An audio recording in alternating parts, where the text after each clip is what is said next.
Hi everyone, welcome to A Through Z.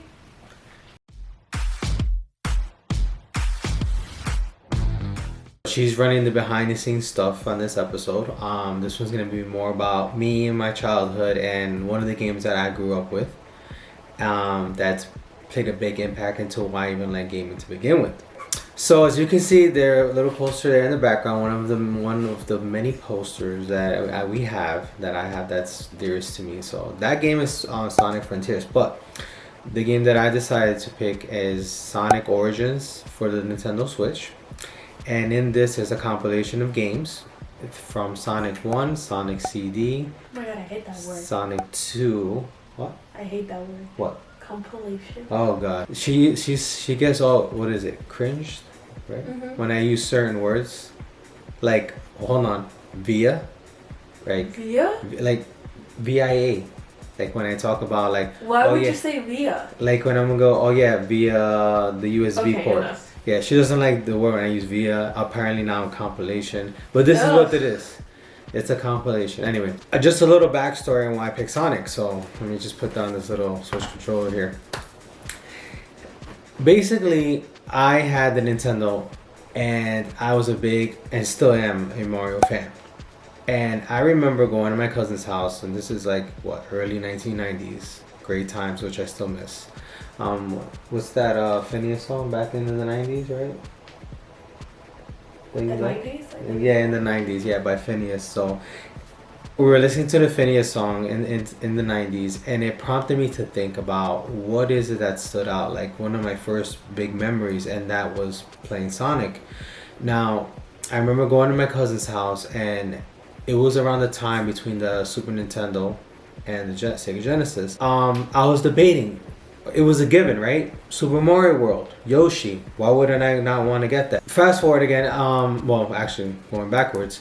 I went ahead and I started seeing her play Sonic, and I'm seeing what was called the term blast processing. So blast processing was a term that Sega used in their commercials. You see Sonic just blasting through. I think there was like Virtual Fighter. There was a couple like Sega games. They had Echo the Dolphin that just showed a lot of fast gameplay. Now, the Sega and the Super Nintendo were pretty comparable, except that the Super Nintendo had like better graphics with colors and whatnot. But the whole thing about with Sega was the blast processing. I'm seeing their Sonic going through loop-to-loops, jumping up and down, hitting springers, and it was just like one of the most mind-blowing experiences that I seen as a kid growing up playing video games. That game alone converted me to a Sega fanboy. I went ahead and got the Sega Genesis with Sonic the Hedgehog 1, and I'll never forget it. I always brag about it. It was like getting mail back then under your name, especially as a child, was like, oh my god. First of all, there's no bills, there's no utility bills under my name, obviously. And there was no such thing as Amazon. Like there was no such thing as like ordering things online to get a game or a toy. Like I actually grew up going to Toys R Us to buy my toys, KB toys. I would go to the mom and pop stores. There was this game store literally 2 blocks away from my house that I would go to, and it was Boom Variety over in Sunset Park in Brooklyn. And I would go there as a little kid and just look at all these games and shelves of games. And obviously I didn't have the money for it, but I would take my existing games and trade it in, and it was a way for me to build my library, and I would always hold that, very dearest to me. So it was a very mesmerizing and exciting time for me as a kid. And by the Sega Genesis, I fill out the mail-in order. I actually put my receipt inside, and I mailed it out. And lo and behold, I got Sonic the Hedgehog 2 with Tails in the mail under my name as a kid. And we're talking about I was 6-7 years old, I would say, around that time. Sonic is what really elevated to that next level of wanting to really expand my library, and I became a Sega fanboy. I just want to give you guys a little bit of a backstory of why the Sega Genesis means a lot to me. Alright, classic Sonic Sega. So this is my first time playing these Sonic games on the Switch on this actual monitor. So this is Z's monitor. Alright, so here's like the opening video, and it's like one of these animated ones. It shows you Sonic, Tails, Knuckles, and right here is like one of the opening animated shorts for the game. Looks really cool. Seeing Sonic jumping left and right from platform to platform. There's Amy. There's Metal Sonic. I myself am a big Sonic and Shadow fan. And I do like Dr. Robotnik slash Eggman. Grew up watching that Sonic show too on UPN 9 back in the day as a kid before I went to school. Alright, so here it is. So Sonic Origins. Alright. And alright. Sonic Origins Plus. So it's like with all the DLC. Again, so here we go. So we have Sonic the Hedgehog 1 as I was mentioning before. So there's an anniversary mode which gives you unlimited lives. Collecting coins that you can use for the missions mode. Then there's the classic mode that is right in its original form, 4x3 screen. Anniversary mode is on widescreen. I'm going to play it on anniversary mode. Then they have extra stuff like Boss Rush, which I never got into anything. Sonic CD. So I've beaten Sonic the Hedgehog 1 multiple times. I lost count. Sonic CD, I think I might have beaten it once. I actually own the original Sega CD version, but I ended up beating it on a handheld. Sonic the Hedgehog 2, as I mentioned, I got in the mail, beat that plenty of times, and of course back then there's no save states, there's no saving, there's no memory cards. It was literally like you turn it on, you play it, and God forbid your power went out or anything like that, you have to start from the beginning. So those are stressful times. So we have anniversary mode here again, as I mentioned, classic mode. So this one is probably hands down a game that I feel not so much love and hate, but a little bit of frustration. Sonic the Hedgehog 3 and Knuckles. So this one has the lock-on technology already included in the game. So back then they would actually have like a cartridge and you put Sonic 3 on the top and you'll be able to unlock Knuckles and Sonic in both the games. And you could even use the cartridge for the old Sonic 1 and 2, and whenever you connect them together, Knuckles will be in any one of the versions that you play. Hands down, Sonic 3, seeing Knuckles the first time debut and seeing him as the villain and helping Eggman, amazing. Sonic 3 is my favorite out of all. So then you have mission mode. It tells you about the progress that you've had in your story mode, your mission mode. You could actually get some extra surprises here. And then Game Gear. So they actually have 12 Game Gear games. There's a museum. Again, as you can see, haven't really played this game yet. This is probably one of my actual real first times playing through this with you guys. Let's jump into it. So Sonic the Hedgehog 1 anniversary mode. Alright, as you can see, I have started up already there. So we're going to start here from the original title screen. Classic Sonic Sega screen right there. Love that. Okay, so Sonic Team presents. And there you go. So that's the classic little Sonic going, right? So you have, so in this version is different. Original version, you're just playing with Sonic and that's it. So here you actually have the ability to play with Sonic. You have Tails, Knuckles, and Amy. For these three right here, with the lock-on technology back then in the Sega Genesis, you can play with all three. But Amy, this is the first, because she was not playable in any of these versions. I'm going to keep it classic. Let's see. Is it going to start? Green Hill Zone. So this is probably one of the most infamous levels. I might be a little rusty here, so bear with me, guys. Alright. It's a lot of things. Honestly, like this is the kind of game where I play so much that I kind of know where things are already. I believe. So they added this feature right here. In the original Sonic, there's no spin dash. Spin dash was introduced in Sonic 2 with Tails.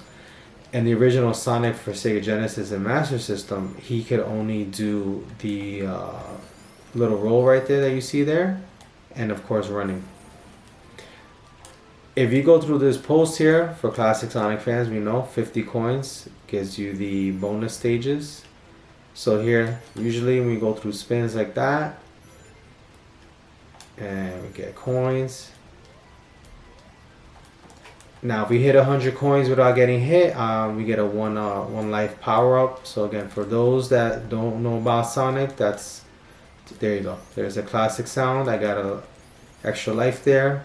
I'm gonna do a little spin dash there, and as I mentioned, once you get a certain amount of coins, the gold coin comes out at the end, and it's gonna take me to a bonus stage. So the real way to beat Sonic 1 is to get the 8 Chaos Emeralds. 8 or 6. So I remember as a kid, Jesus, I would get through this part here and get like so frustrated because it's like, again, it's like back then, you see, if you go through that red part there, you're done for. but a lot of emulators and handhelds now, they give save states, so you can just kind of like save where you progress, and every time you progress, you just stop and save. But here you go. So that's my first Chaos Emerald. As you go through each world, the more you unlock, you actually will get the true ending when you beat Eggman. I've never did that as a kid, and I don't think I'll do it as an adult. Alright, so here you go. So this is stage 2. So again, just to show you guys a little bit. Okay, so here we go. So this is Act 2. So I plan on showing... I kind of want to get through the first couple of levels of Green Hills, because it's such a classic, levels, and I kind of want you guys to see Eggman. Well, at this time, Dr. Robotnik. Again, for those that don't know about Sonic, just so you can get an idea of for how it was for kids in the 90s growing up to be able to play such a mind-blowing experience now. See, Sonic goes like so fast in these games, and then it's like, so that right there. If you go so fast, you go off the screen, and if you try to come back and reach the ring, you're not gonna make it, and you see Sonic then just leaves the screen. As a kid, it's like I used to mess up, and I was like, I can't start over. I have to keep going.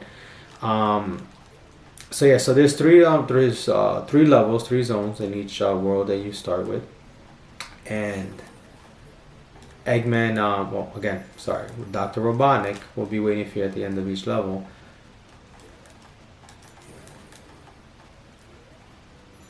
So typically I like to kind of really blast through these levels, but I'm trying to go a little bit slow just so you can see and appreciate the, there you go. That's like I remember doing this, like I would just like go back and forth, and it's like, just so you can appreciate like the levels. So now I got a speed boost, so I'm gonna actually try to go a little bit faster. And as you can see, like,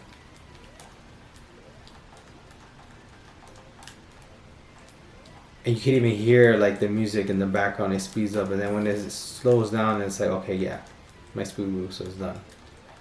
There you go. So music slows down. Now you could play Sonic a little bit more typical platform if you want. So like you'll see here, watch. You can kind of like, okay, go a little bit fast, not too fast. Oh, I remember this thing here. Let me see. I would actually, there's like a specific part, and boom, there you go. So you get the star, and here comes Robotnik. So here, you won't be able to hit him until that fully comes down. So then now watch.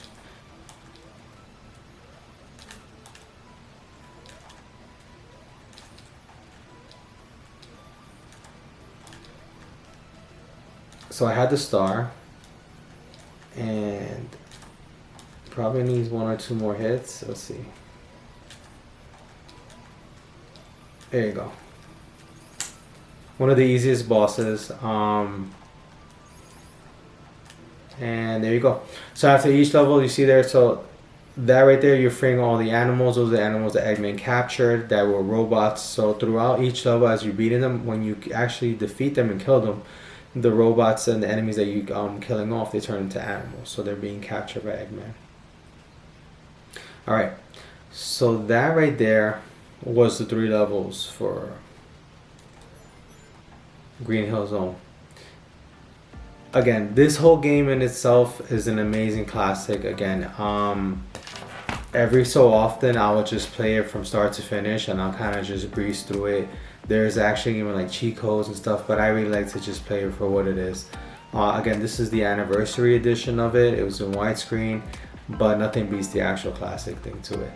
So again, this brings so much nostalgia to me, and it really touches me emotionally, because again, it really brings me back to like those summers, back in the 90s, just playing Sonic like non-stop and just blasting through all these levels.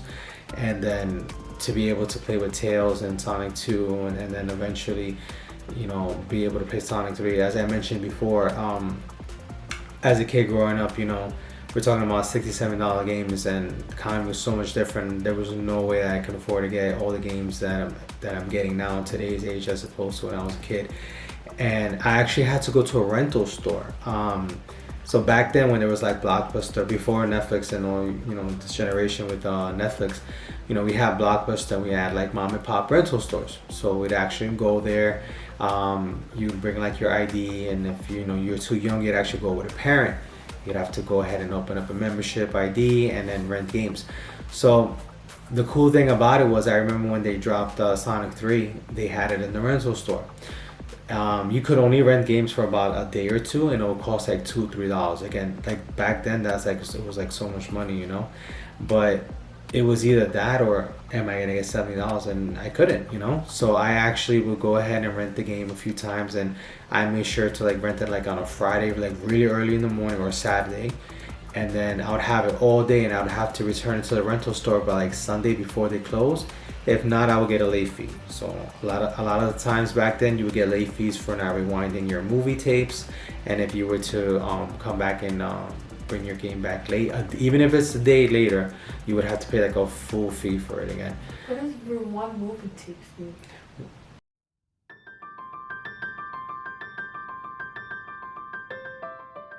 So I actually have, we went to storage recently. I actually have two VCRs, so VHS tapes. So back then we had actually had tapes where we actually had to watch the movie, and when it finished, you had to go back in there and hit rewind. So the whole film could rewind back to the beginning of the movie. And if you didn't do it, you would get a fee. No, yeah, well, yeah, they will charge you a fee because you just left it there. But even for yourself, if you wanted to watch the movie, you had to Rewind. Oh my god. That's why there's even a slogan that says "Be kind and rewind." I think Blockbuster had that. There was a shirt that I wanted to get before for Blockbuster. So that's why you would actually be charged a fee if you didn't rewind the movie, because you're giving it to the next person and you just gave him more work. So again, it's like I know we're sidetracking a bit now with the whole movies and the games and stuff, but that's why, like, you know, all this stuff, as I play Sonic every single time, whether I want to or not, it really brings me back to my childhood of, because I would go and get a movie and get a game, and most of the time I would rent Sonic the Hedgehog 3 because I never bought it. I also would rent Teenage Mutant Ninja Turtles Hyperstone Heist for Sega Genesis. And again, so I would get my movie for the weekend, watch it, rewind it, and then I would get my video game. So it would be like a day or two, and then I would just try my best to beat it. And I did. I beat Sonic 3 multiple times. So as I mentioned, I just wanted to get a little bit into this first part here with Sonic 1. I will show game clips of Sonic 2 and Sonic 3, and Sonic CD. I want to be able to go through each game. I feel like those games are very special and iconic in its own way for us to just kind of breeze through it. But again, for those that never seen it, or that might have played Sonic at a later age, again, like Sonic Frontiers that I have back there, Sonic Generations, I know the latest one was Shadow. They're just Sonic 3D and 3D gameplay. It's amazing and it's breathtaking at times, but to me, honestly, nothing beats the old classic 2D, especially playing something like this. This was the only game of its kind back then. So I just want to thank all you guys. Always thank you. We appreciate it. There goes Yoshi. Yeah, so he's saying hi and bye. Thank you for all your support. Again, so yeah, just be on the lookout for the next episode to drop. It will be, again, same gameplay, same game. It will be a little bit of Sonic 2 just to give you guys a little bit of insight. And I'm just going to run through all the Sonics for the Origins Plus collection, which is the ones I showed you guys earlier in this video. Again, I want to thank everyone for taking the time to watch me and relive a little bit of my nostalgia, my gaming childhood, and my past.